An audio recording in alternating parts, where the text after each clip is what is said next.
Hi, my name is Herman Gonzalez, and I live in the city of Pasadena, California. I've been working in the city of Whittier as a teacher for the past 12 years.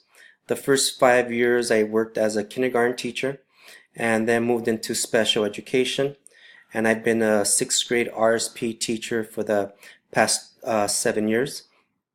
This year I have a caseload of 28 students, and three of those students have autism as their primary eligibility for special ed services.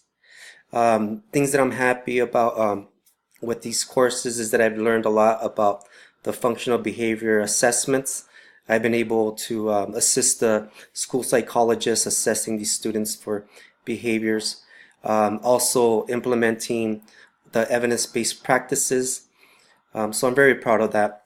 Um, Also, let's see, what's in my bucket list? I think in the next 5 years, I would like to move back into the elementary level, but teaching the English and Spanish dual immersion programs that we offer in our district. Okay, thank you.